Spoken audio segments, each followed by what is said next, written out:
প্রথম কথা হচ্ছে 20 বছর পর উনি ফিরছেন, মানে কিভাবে ফিরছেন? বাংলার নাগরিক হিসেবে বা বসবাসকারী হিসেবে ফিরছেন, নাকি উনি এসছেন? উনি 20 বছরের আগে একাধিকবার এসছেন, আমার সঙ্গেও দেখা হয়েছে, ফোনেও কথা হয়েছে। তৃণমূলের আমলে তার একটা গল্প নিয়ে সিরিয়াল হওয়ার কথা ছিল, সেটাতেও তৃণমূল পরবর্তী সময় কিছু বাধা দিয়েছিল ইত্যাদি ইত্যাদি। ফলে এটা হতে পারে যে তিনি পাকাপাকিভাবে ভারতবর্ষে পশ্চিমবঙ্গে আসছেন 20 বছর পর। কারণ 20 বছর আগে যখন তসলিমা নাসরিন লেখিকা, যিনি বাংলা থেকে যাকে তাড়ানো হয়েছিল, তাড়িয়েছিল বামফ্রন্ট সরকার, তখন বাংলায় বিরাট ঝামেলা হয়েছিল। আমার মনে আছে আমি তখন বাংলা স্টেটসম্যানে ওই বিষয়টা নিয়ে লিখেছিলাম, মেটিয়া বুরুজ আমি কভার করেছিলাম সেই সময়। ফলে তসলিমা নাসরিন এইখানে যাদের যাদের সঙ্গে থাকতেন, যেখানে থাকতেন, আমাদের খুব জানাশোনা। প্রথম কথা হচ্ছে, আমরা জানি যে স্যাটার্নিক ভার্সেন লেখার জন্য রুশদিকেও খুব বিপদের মধ্যে পড়তে হয়েছে। ঠিক একইভাবে তসলিমা নাসরিন বাংলাদেশ থেকে বিতাড়িত হয়েছিলেন সেখানকার উগ্র মৌলবাদীদের চাপে। কিন্তু প্রকৃতপক্ষে বাংলাদেশ সব মুসলিম যে এরকম, সেটা আমি বিশ্বাস করি না। কারণ অনেক আধুনিক, অনেক হৃদয় মনস্ক, মানবিক, আইন মেনে চলা মুসলমানও বাংলাদেশে আছে, বাংলাতেও আছে, এটাতে কোনো বিষয় নয়। বিষয়টা হচ্ছে তসলিমা নাসরিন একজন লেখক, এই লেখকের অধিকার, সেই অধিকার সারা বিশ্বে লেখকই তো দেখবে। পৃথিবীটা লেখকের, একজন শিল্পীর হাতের মুঠোই থাকে। সে কল্পনা করে মনে করতে পারে আমি ভিয়েতনামে আছি, সে মন দিয়ে রাশিয়াতে চলে যেতে পারে, সে একটা নিরন্ন মানুষের ঘরে থাকতে পারে। একজন লেখকই তো পৃথিবীটা তার হাতের মুঠোর মধ্যে থাকে, সে তো কল্পনার রাজ্যে থাকে। তো লেখকের স্বাধীনতা থাকবে, এটাই স্বাভাবিক। কিন্তু বিজেপি লেখককে স্বাধীনতা দিচ্ছে, এটাই একটা সবচেয়ে সোনার পাথর বাটির মতো অবস্থা। এই যে তসলিমা নাসরিনকে পশ্চিমবাংলা থেকে বামপন্থ সরকার তাড়িয়েছিল, কি কারণ? তার কারণ বামফ্রন্ট সরকার এবং তৃণমূল সরকার, এই দুটো সরকারের মূল এজেন্ডা ছিল মুসলিম ভোট। মেন যেটা এরা বেঁচেই ছিল, এই পার্টিটাই ছিল মুসলিম ভোটকে কেন্দ্র করে। ফলত মুসলিমদের একটা অংশ, সেই একটা অংশ যারা তসলিমা নাসরিনের বিরুদ্ধে ছিল, তারা লজ্জা উপন্যাসটা লেখার জন্য, বা ইসলাম ধর্মাবলম্বী বা ইসলাম সম্পর্কে অনেক কটূক্তি করার জন্য। ফলে সেই সময়কার বামপন্থ কিন্তু রিস্ক দিতে পারেনি। তার রাজনীতির ক্ষেত্রে মনে করেছিলেন মুসলমান ভোট আমার একটা বাধা পড়বে, ঝামেলায় পড়বে। পরবর্তী সময় তারাই করলো বামফ্রন্ট। তাহলে তৃণমূল কি করে করলো?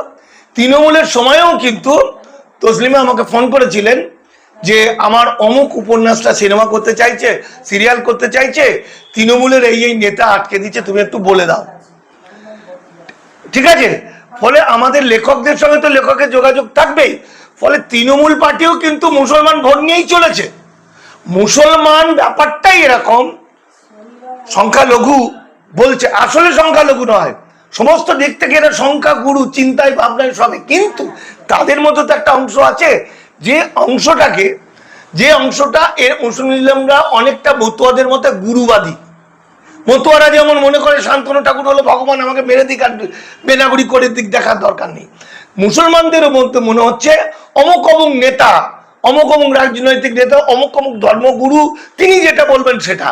ফলে এই ধর্মগুরুরা তখন বাধা দিয়েছিল। কিন্তু এখন আমার যেটা প্রশ্ন, সেটা হচ্ছে যেখানে সিপিএম, যারা মনে করে কমিউনিস্ট পার্টি, যারা বাস্তবিকই অনেক গণতান্ত্রিক, বাস্তবিকই অনেক গণতন্ত্র বাংলার মানুষকে দিয়েছিল, যেটা কামরুজ্জামান এখন বলছেন, এতদিন বলেননি। এতদিন তিনি অন্য কথা বলেছিলেন, আজকে বলছে যে মুসলমানদের অধিকার, সামাজিক ন্যায়, এই যে সোশ্যাল জাস্টিস, মানে এই যে কেন্দ্রের আরপিআই পার্টির যে ডিপার্টমেন্ট সোশ্যাল জাস্টিস, এই সোশ্যাল জাস্টিসটা সিপিএম এর আমলে আমরা পেয়েছি। তৃণমূলের আমলে সেই সোশ্যাল জাস্টিসটা ধারাবাহিকভাবে ছিল, কিন্তু বিজেপি সোশ্যাল জাস্টিসটা আমাদের ধ্বংস করে দিচ্ছে। তাহলে এখন বলে আর কিছু হবে না, এখন তো জায়গাটাই হয়ে গেছে। ফলত এখন আমার কাছে যেটা প্রশ্ন, সেখানে হচ্ছে নারী বিরোধী যারা, মুসলমান তো পরের কথা, মুসলমান বিদ্বেষিতা আরএসএস এর নীতিগত সিদ্ধান্ত, ব্রিটিশদের যেমন নীতিগত সিদ্ধান্ত ছিল, ব্রিটিশদের ছিল কৌশল, যে মুসলমান আর হিন্দুদের সিলেবাস পাল্টে দাও, তাদের চিন্তা ভাবনার পরিবর্তন করে দাও, যাতে চিরকাল দ্বন্দ্ব লাগে। ঠিক একইভাবে আরএসএস মুসলিম বিরোধিতাটাই তাদের মূল, তার সংগঠনকে বাড়ানো, অথচ আরএসএস এর বিজেপির বড় বড় নেতা মন্ত্রীদের মুসলমান ছেলে মেয়েদের বিয়ে দিয়েছে, কিন্তু সাধারণ মানুষকে মুসলমান বিরোধী করে দিয়েছে, কারণ জেনারেল মানুষ হচ্ছে তারা এসব বুঝতে যাবে না। ঠিক একইভাবে সেই রকম ভাবেই তসলিমা নাসরিনের যে লেখা, সেই লেখা কতটা সাহিত্য মূল্য আছে সেটা পরের প্রশ্ন, কতটা ভালো লিখছেন সেটা প্রশ্ন, কিন্তু ভারতবর্ষের যে বাক স্বাধীনতা, তসলিমা মুসলিম তো ভারতের সংবিধান অনুযায়ী ভারতের নাগরিক ছিলেন না, তাহলে তার বাক স্বাধীনতাটা ভারতের তো দায় নেই, তিনি যেখানকার নাগরিক সেখানকার দায়।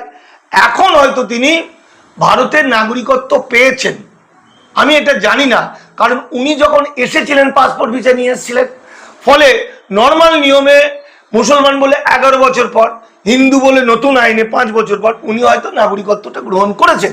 কিন্তু উনার মতো মানুষকেও, তসলিমা নাসরিন যে সারা বিশ্বে ঘুরে বেড়াচ্ছেন, সারা বিশ্বের অন্যতম একজন মানুষ, এবং ইসলাম ধর্মের সে সত্যি বলুক মিথ্যা বলুক, তার অ্যাঙ্গেল থেকে যে কথাগুলো বলেছেন তার প্রচুর শত্রু প্রচুর মিত্র, সেই রকম একটা মানুষকেও বিজেপিকে তেলিয়ে চলতে হয়েছে নাগরিকত্ব পাওয়ার জন্য। অর্থাৎ তসলিমা নাসরিন ভারতবর্ষে থাকার সময় এবং বাংলাতে ফিরে আসার জন্য লাগাতার মুসলিম বিরোধী যে কাজ, রাষ্ট্রবাদী মুসলিমের যে কাজ, অর্থাৎ বিজেপির এজেন্ডাকে পূরণ করার জন্য কাজ করেছেন।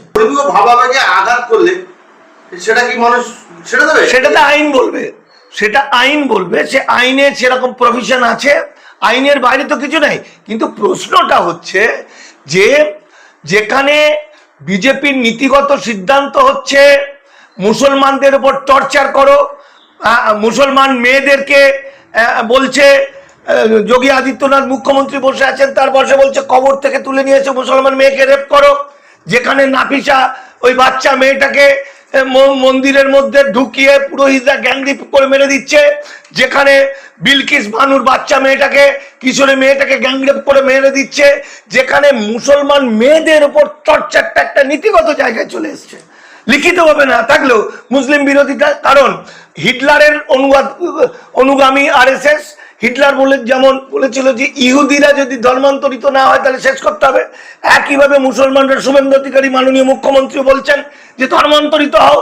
তো এই জায়গাতে তসলিমা নাসরিনের প্রতি এত প্রেম কোথা থেকে এলো, তসলিমা নাসরিনের প্রতি এত ভালোবাসা কোথা থেকে এলো? তার কারণ হচ্ছে মুসলমান মহিলাদের, এরা কিন্তু ইউসিসির মধ্য দিয়ে শরীয়তি আইনটাকে তুলে দিতে চাইছে বা তুলে উঠে যাবে, এসে হিন্দু আইনগুলো ইমপ্লিমেন্ট হবে, মুসলমানদের নানা রকম পারিবারিক আইন ইমপ্লিমেন্ট হবে। সেটা কিন্তু উনি কি করবেন, তসলিমা নাসরিনকে ভারতীয় নাগরিক হিসেবে, মুসলিম মহিলা হিসেবে সারা বিশ্বে প্রজেক্ট করবে যে দেখুন তসলিমা নাসরিন কি বলছে, ও তো ভারতীয়।